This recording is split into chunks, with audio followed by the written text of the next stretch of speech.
20 juillet 1955, base aérienne de Carswell, Fort Worth, Texas. La chaleur de l'été texan ondule sur le tarmac, mais ce n'est pas la seule source de perturbation. Un bombardier massif s'avance lentement vers l'extrémité de la piste. Son envergure est colossale, 230 pieds, 70 mètres, d'un bout à l'autre, plus large que 3 autobus municipaux mis bout à bout. C'est un monstre d'aluminium pesant 357 500 livres, 162 tonnes au décollage. L'équipage au sol ressent les vibrations bien avant d'entendre le son distinctif. 6 moteurs à hélice radiale Pratt & Whitney R4360 et 4 turboréacteurs General Electric J47 hurlent simultanément. Le bruit est physique, il secoue le béton sous les pieds des ingénieurs et fait trembler les vitres de la tour de contrôle. Mais ce gigantisme cache une réalité bien plus terrifiante. Cet avion transporte une charge qu'aucun appareil n'a jamais portée dans l'histoire du vol humain. Verrouillé à l'intérieur de sa soute à bombe modifiée, il n'y a pas d'arme conventionnelle, pas de cargaison standard. C'est un réacteur nucléaire vivant, pleinement opérationnel, critique. L'Air Force s'apprête à faire voler une centrale nucléaire au-dessus du sol américain. Quelque part à l'intérieur de ce léviathan désert, 5 membres d'équipage sont assis, isolés du reste de l'avion. Ils se trouvent à l'intérieur d'une capsule scellée, un blindage d'ingénierie brute construit à partir de 11 tonnes de plomb et de caoutchouc de silicone. C'est leur seul rempart contre une mort invisible et radioactive. Les fenêtres à travers lesquelles ils regardent ne sont pas du verre standard. Ce sont des blocs solides de cristal au plomb absorbant les radiations, chacun mesurant entre 10 et 12 pouces, 25 à 30 cm d'épaisseur. Ces optiques massives n'ont pas été conçues pour la visibilité, mais pour la survie. De plus, une barrière d'eau séparée est positionnée dans le fuselage entre l'équipage et le réacteur, spécifiquement installée pour ralentir le flux de neutrons qui se propagerait vers eux à une vitesse proche de celle de la lumière. L'ingénierie de la survie a pris le pas sur l'aéronautique. L'atmosphère est électrique. Au sol, la tension est palpable. Des avions de chasse d'escorte sont déjà en l'air. Un B-50 Super Fortress tourne en altitude, prêt à escorter cette machine extraordinaire et à documenter chaque phase de son vol ou sa chute. Une rumeur persistante circule parmi les équipes au sol. Un avion de transport chargé de parachutistes spécialement entraînés suit à distance. Leur mission, si l'expérience tourne à la catastrophe au-dessus d'une zone peuplée, est de parachuter immédiatement pour sécuriser le site du crash et contenir la contamination nucléaire avant l'arrivée des secours civils. C'est le prix de l'innovation atomique. Aujourd'hui marque le premier vol de l'appareil reconstruit, désigné NB-36H. Pour ce test initial, le réacteur est présent, mais n'est pas encore activé. Mais dans quelques semaines, il le sera, et lorsqu'il passera à la puissance opérationnelle, un matin de septembre 1955 qui inscrira cet avion de manière permanente dans les annales de l'histoire, il deviendra le seul avion de l'histoire américaine à transporter un réacteur nucléaire en fonctionnement à travers le ciel.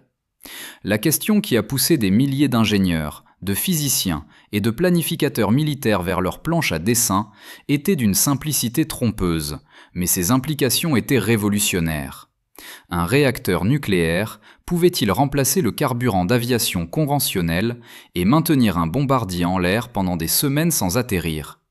La réponse à cette question allait coûter plus d'1 milliard de dollars de l'époque, consommer 15 ans d'efforts acharnés, repousser les limites de la science des matériaux, de la physique des radiations et de l'ingénierie aéronautique, pour finalement aboutir à une décision critique émanant directement de la Maison-Blanche.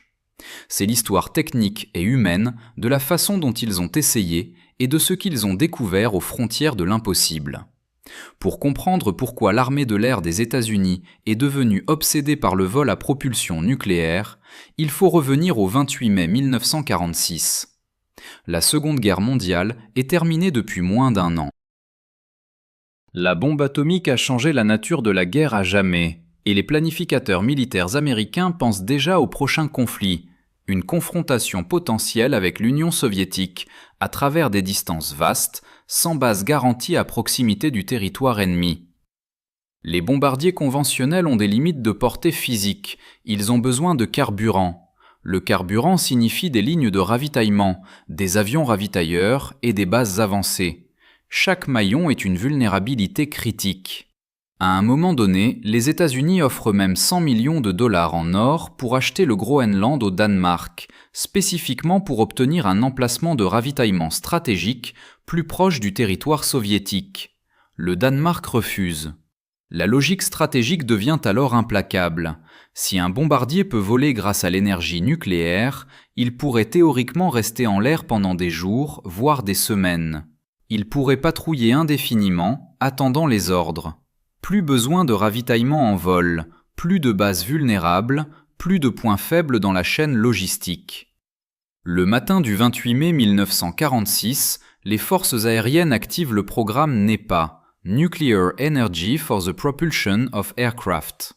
Le contractant choisi, Fairchild Engine and Airplane Company, reçoit un budget initial de 10 millions de dollars par an avec un mandat clair. Déterminer si le vol nucléaire est réalisable. Sur 5 ans, le financement atteint 24 millions de dollars. En mai 1951, après des analyses exhaustives, les scientifiques parviennent à une conclusion frappante. Le vol nucléaire est réalisable en principe. Le programme passe à la vitesse supérieure sous le nom d'ANP, Aircraft Nuclear Propulsion, un effort conjoint entre l'Air Force et la Commission de l'énergie atomique. General Electric et Pratt & Whitney se voient confier le développement des moteurs, tandis que Convair doit concevoir la cellule de l'avion. L'objectif est le Convair x6, un bombardier qui rendrait tous les autres obsolètes du jour au lendemain. Mais les ingénieurs découvrent rapidement un obstacle qui va hanter chaque décision de conception pendant une décennie. La physique des réacteurs nucléaires et la physique du vol sont fondamentalement, brutalement, en guerre l'une contre l'autre. Une centrale nucléaire au sol possède un bouclier de protection de plusieurs mètres d'épaisseur, pesant des centaines de tonnes. Sans cela, le rayonnement du cœur est létal. Les premiers calculs pour un avion stoppent net les ingénieurs. Un réacteur assez puissant pour propulser un bombardier lourd nécessiterait un bouclier de 82,5 tonnes. C'est plus que le poids total d'un bombardier B-36 vide. Ils essaient de construire un avion dont la charge interne est plus lourde que ce que l'avion lui-même peut supporter. Le défi technique se divise alors en 4 problèmes colossaux, surnommés les 4 cavaliers de l'apocalypse technique. Le premier est la crise du poids. Les ingénieurs du laboratoire national d'Oak Ridge inventent le concept de bouclier divisé. Au lieu d'un seul bloc massif autour du réacteur, ils installent un bouclier primaire léger autour du cœur pour absorber le plus gros du rayonnement et un bouclier secondaire autour de l'équipage. En éloignant le réacteur le plus possible de la cabine de pilotage, la distance elle-même devient une partie du bouclier. Ils ajoutent des réservoirs d'eau dans le fuselage, car les atomes d'hydrogène de l'eau sont incroyablement efficaces pour ralentir les neutrons. Le deuxième problème est celui que les ingénieurs nomment avec un humour noir macabre. Le projet halitosis, mauvaise haleine. Le réacteur choisi est refroidi par air. L'air entre dans le moteur, traverse le cœur brûlant du réacteur, absorbe la chaleur et ressort par les tuyères pour créer la poussée. Problème, en traversant le cœur, l'air devient radioactif.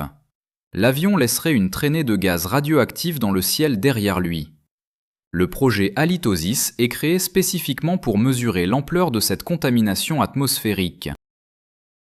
Survoler des zones peuplées devient un cauchemar éthique et politique.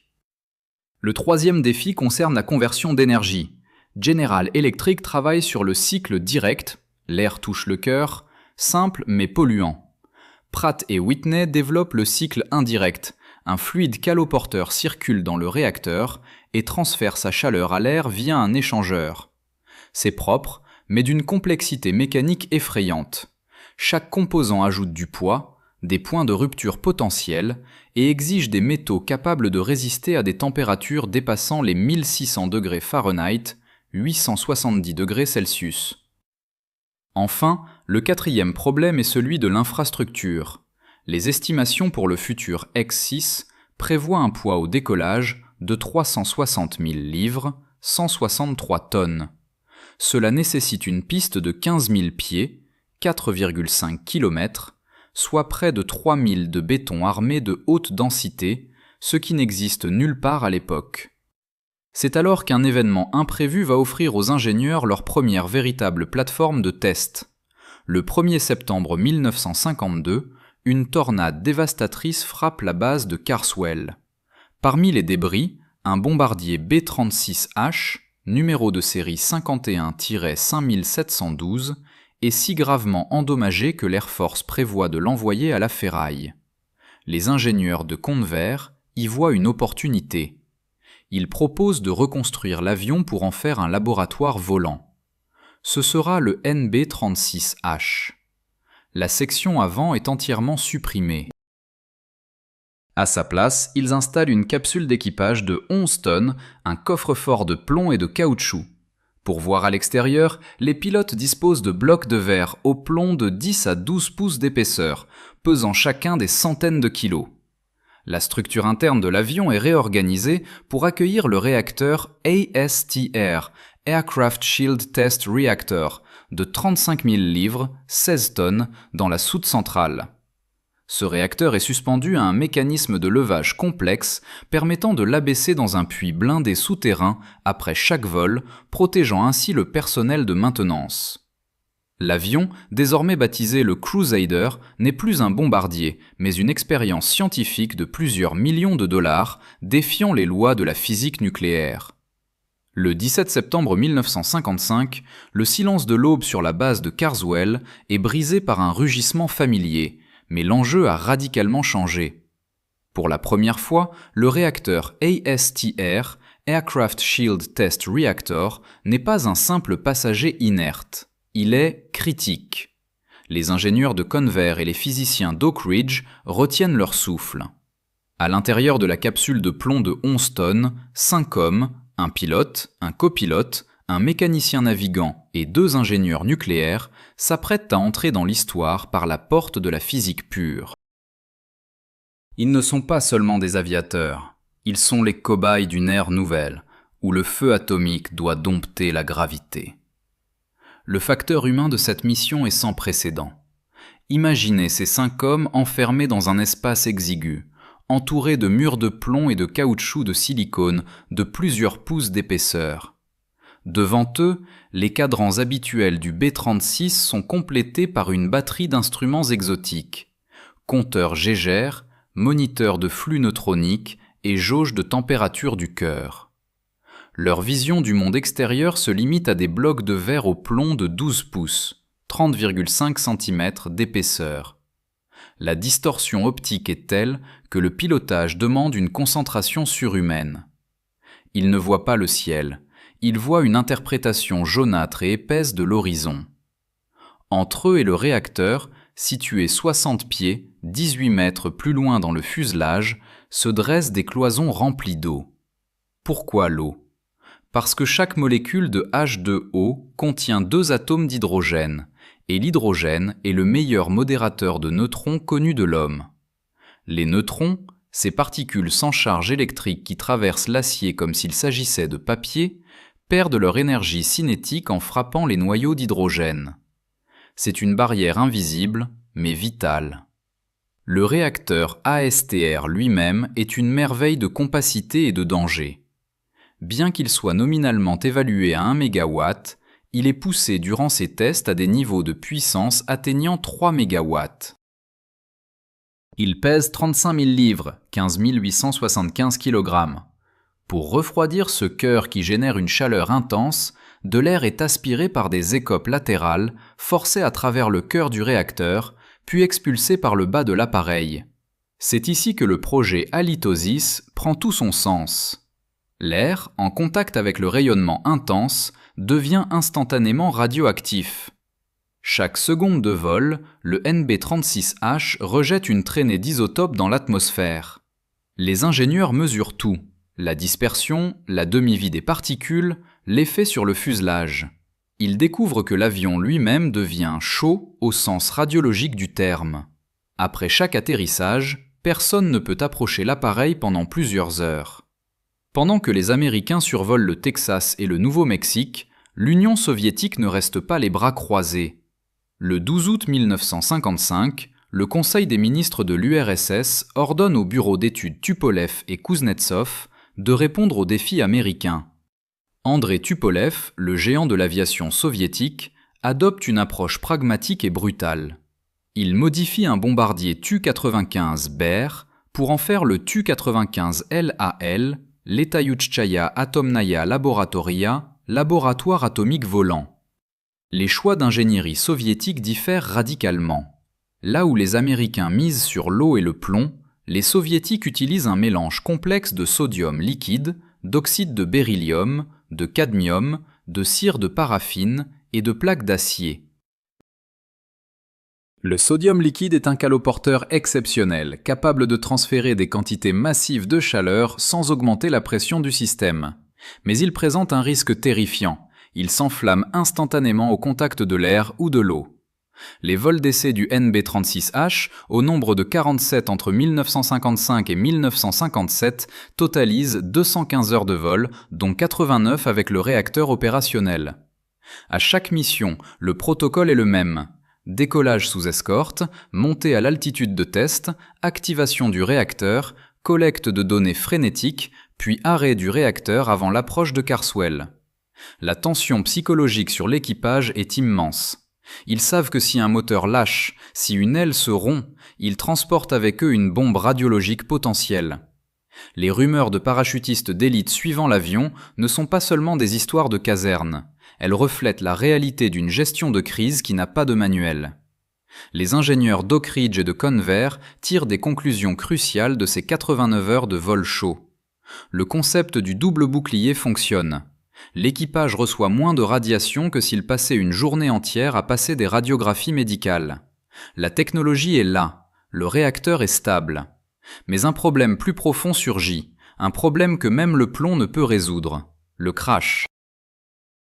Les simulations montrent que si le NB-36H s'écrase à pleine vitesse, le réacteur pourrait se briser, libérant des produits de fission mortels sur des dizaines de kilomètres carrés. L'avion est sûr tant qu'il vole, mais l'aviation, par définition, comporte le risque de tomber. Cette impasse technique commence à refroidir les ardeurs du Pentagone, alors même que les coûts explosent, dépassant le milliard de dollars. Une somme astronomique pour l'époque, équivalente à plus de 10 milliards de dollars aujourd'hui. L'ombre des missiles balistiques commence à planer sur le projet, promettant la même portée sans le risque d'une catastrophe nucléaire volante. Alors que le Crusader fend l'azur au-dessus de Fort Worth, l'ambition dévorante du programme ENP se matérialise sur un autre front, le désert de l'Idaho. À Test Area North, au sein de ce qui deviendra l'Idaho National Laboratory, les ingénieurs construisent un monument à la démesure. Un hangar spécialisé, large de 350 pieds, 107 mètres, est érigé pour abriter le futur Phase 6.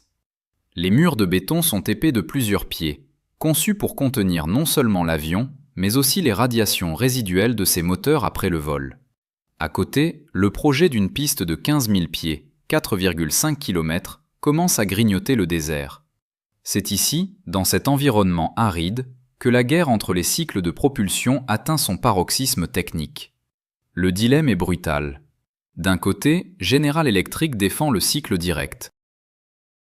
L'air comprimé par le turboréacteur est injecté directement dans le cœur du réacteur. C'est simple, c'est puissant, mais c'est une horreur écologique. Le cœur du réacteur agit comme une éponge à neutrons, et l'air qui en ressort est chargé d'isotopes radioactifs. En plein vol, l'avion est une usine de pollution atmosphérique mobile. De l'autre côté, Pratt & Whitney s'acharnent sur le cycle indirect. Ici, le réacteur chauffe un métal liquide, souvent du lithium ou du sodium, qui circule dans un circuit fermé. Ce liquide ultra chaud traverse ensuite un échangeur de chaleur colossal où il cède son énergie à l'air du moteur. L'échappement est propre. Mais les défis de plomberie sont cauchemardesques. Faire circuler du lithium liquide à 1500 degrés Fahrenheit, 815 degrés Celsius, dans des conduits vibrants à 400 miles par heure, sans la moindre fuite, est une tâche que beaucoup d'ingénieurs considèrent comme suicidaire. Une seule micro-fissure, et le métal liquide s'enflamme ou corrode la structure de l'avion en quelques secondes. C'est dans ce contexte de tension extrême qu'intervient une percée majeure au laboratoire national d'Oak Ridge, l'Aircraft Reactor Experiment, ARE. En novembre 1954, les physiciens réussissent l'impossible. Ils font fonctionner le premier réacteur à sel fondu au monde. Au lieu de barres de combustible solide, ils utilisent un mélange liquide de fluorure d'uranium. Ce réacteur atteint une puissance de 2,5 MW et une température de 1620 degrés Fahrenheit, 882 degrés Celsius. Pour l'époque, c'est un bond de géant. Les matériaux utilisés, notamment l'alliage de nickel-inconel, sont poussés au-delà de leurs limites théoriques de résistance à l'oxydation et au fluage. L'ARE prouve que l'on peut générer une densité de chaleur massive dans un volume restreint, la condition sine qua non pour propulser un avion supersonique. Pourtant, malgré ces triomphes de laboratoire, la réalité opérationnelle commence à se fissurer. Le poids reste l'ennemi invincible. Chaque livre de blindage ajouté pour protéger l'électronique de bord ou les systèmes hydrauliques contre les dommages causés par les neutrons réduit la charge utile d'armement. Les ingénieurs se retrouvent face à un paradoxe. Pour que l'avion soit utile militairement, il doit emporter des bombes, mais pour qu'il puisse voler avec son réacteur, il doit sacrifier presque toute sa capacité d'emport. C'est alors que surgit l'une des propositions les plus sombres et les plus fascinantes de l'histoire militaire américaine. Face à l'impasse du poids du blindage, certains stratèges de l'Air Force et des experts en politique nucléaire, comme Leonard Weiss, évoquent une solution radicale pour le futur x6. Le recrutement de Crews of Older Pilots, équipage de pilotes âgés. L'idée est d'une logique froide et terrifiante. En utilisant des pilotes déjà âgés de 60 ans ou plus, l'armée pourrait se permettre de réduire drastiquement le blindage de plomb. Les effets néfastes des radiations, comme les cancers à long terme, mettraient 20 ans à se déclarer. Ces pilotes, statistiquement proches de la fin de leur vie naturelle, mourraient de vieillesse avant que les rayons gamma ne les tuent. C'est le moment où le programme bascule de l'innovation audacieuse vers un désespoir éthique total. Si la seule façon de faire voler cet avion est de condamner sciemment son équipage, le projet a-t-il encore un sens ? Pendant ce temps, à 6000 milles de là, les soviétiques rencontrent les mêmes murs. Le TU-95LAL effectue ses propres tests de rayonnement. Les ingénieurs de Tupolev rapportent que même avec leurs couches de paraffine et de cadmium, les radiations à l'intérieur de la carlingue restent préoccupantes. Ils découvrent également que la maintenance du réacteur entre les vols est un enfer logistique. Toute pièce ayant séjourné près du réacteur devient elle-même radioactive, obligeant les techniciens à travailler avec des bras robotisés ou derrière des vitres de plomb massives pour de simples vidanges d'huile. Mais le véritable coup de grâce ne vient pas d'un échec technique, mais d'une révolution technologique parallèle. En 1957, l'Union soviétique lance Spoutnik. Soudain, l'attention se déplace vers l'espace. Les missiles balistiques intercontinentaux, ICBM, comme l'Atlas américain ou le R-7 soviétique, deviennent la priorité absolue. Pourquoi dépenser $1 milliard pour un bombardier nucléaire lent, vulnérable et dangereux pour son propre territoire, alors qu'un missile peut délivrer la même ogive à l'autre bout de la planète en 30 minutes ? Le missile n'a pas besoin de pilote à protéger, pas besoin de piste de 3 miles, et il ne risque pas de s'écraser avec un réacteur actif au décollage. En 1959, le président Dwight Eisenhower, pourtant ancien général, commence à exprimer ses doutes en privé. Il a maintenu le financement pour ne pas perdre l'avance technologique, mais il refuse de donner le feu vert à la production du Doigt 6. Le coût total du programme ANP grimpe à $1,40 milliard. Chaque heure de vol du NB-36H a coûté une fortune. Le Crusader est envoyé au cimetière des avions à Carswell en septembre 1958, son réacteur extrait et renvoyé à Oak Ridge. L'avion qui devait changer le monde attend son démantèlement. Le 28 mars 1961, le nouveau président John F. Kennedy signe l'arrêt de mort officiel du programme. Dans un discours sec devant le Congrès, il déclare que la puissance militaire d'un avion nucléaire reste très lointaine malgré les sommes colossales investies. En une signature, 15 ans de recherche, des milliers de brevets et des carrières entières sont mis au placard. Le hangar géant de l'Idaho reste vide. Les prototypes de moteurs de General Electric, des monstres de métal de plusieurs tonnes, sont laissés à l'abandon. On pourrait croire que c'est la fin d'une impasse inutile. Mais la science ne meurt jamais tout à fait, elle hiberne. Le 28 mars 1961, le glas sonne définitivement. La déclaration du président John F. Kennedy est d'une précision chirurgicale, dénuée de toute sentimentalité pour les 15 années d'efforts héroïques des ingénieurs de Convair et d'Oak Ridge.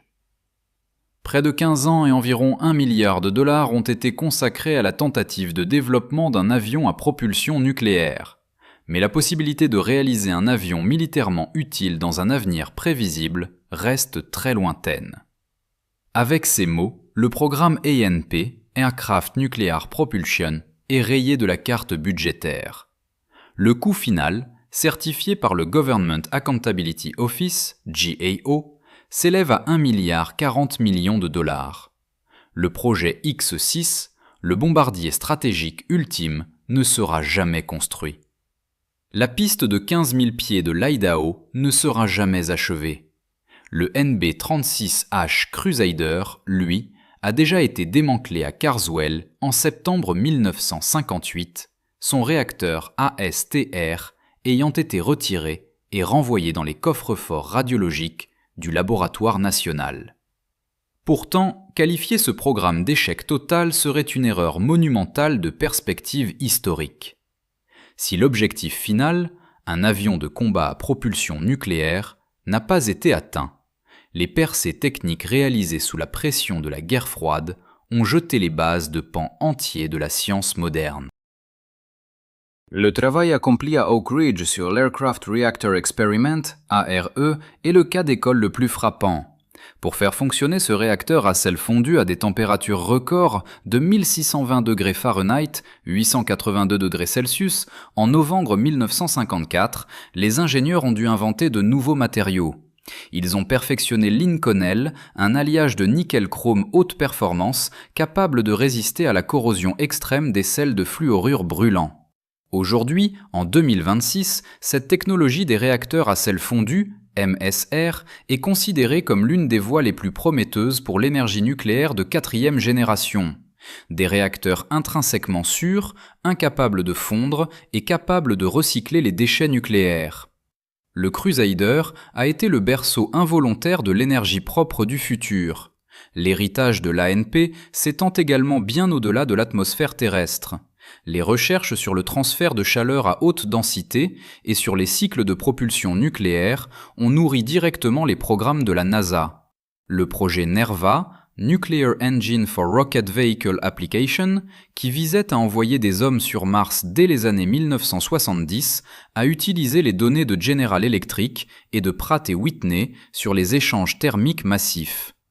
Aujourd'hui, en 2026, la NASA et la DARPA collaborent sur le projet DRACO, Demonstration Rocket for Agile Cislunar Operations. L'objectif est de tester un moteur thermique nucléaire dans l'espace d'ici 2027. Les problèmes que ces ingénieurs résolvent aujourd'hui, le rapport poids-puissance, le blindage des radiations pour l'équipage, la stabilité des cœurs de réacteurs sous des charges de jet extrêmes, sont exactement les mêmes que ceux qui noircissaient les planches à dessin de Fort Worth en 1955. Le NB-36H n'était pas une impasse, c'était le premier brouillon d'un voyage vers les étoiles. Sur le plan géopolitique, l'ombre du réacteur volant n'a jamais disparu. En mars 2018, le président russe Vladimir Poutine a annoncé le développement du Burevestnik, désigné SSC-X-9 Skyfall par l'OTAN, un missile de croisière à propulsion nucléaire à portée illimitée. Cette annonce a ravivé les fantômes du projet Halitosis et les craintes de contamination atmosphérique. Elle a rappelé au monde que l'idée d'une puissance thermique nucléaire capable de maintenir un vecteur en l'air indéfiniment reste le Graal ou le cauchemar des stratèges militaires. 70 ans après le premier vol du Crusader au-dessus du Texas, la physique n'a pas changé. Le défi reste de contenir l'énergie du Soleil dans une cellule d'avion sans condamner ceux qui la pilotent ou ceux qui vivent en dessous.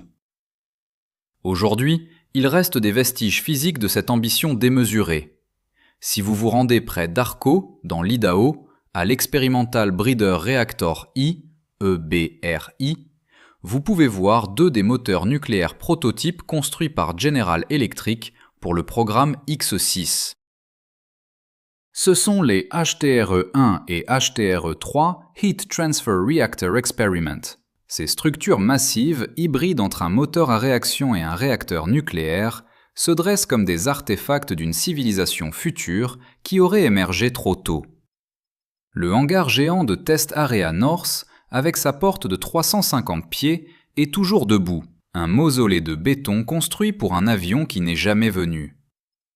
L'histoire du NB-36H Crusader est la démonstration ultime de ce que l'ingénierie peut accomplir sous la contrainte de l'impossible. Ce n'est pas seulement le récit d'un avion qui portait un réacteur, c'est le récit de la précision face au chaos. Ces ingénieurs ont calculé des flux de neutrons au millimètre près avec des règles à calcul. Ils ont coulé des blocs de verre de 12 pouces d'épaisseur sans bulle d'air pour protéger la vie humaine. Ils ont prouvé que l'on pouvait faire voler une étoile artificielle. Ils n'ont pas échoué par manque de génie, mais parce que la technologie des missiles a rendu leur prouesse stratégiquement obsolète avant même qu'elle ne soit achevée. Le Crusader demeure à ce jour le seul avion de l'histoire américaine à avoir porté le feu nucléaire actif dans le ciel, une frontière que l'humanité a franchie une fois avant de reculer devant les implications de sa propre audace.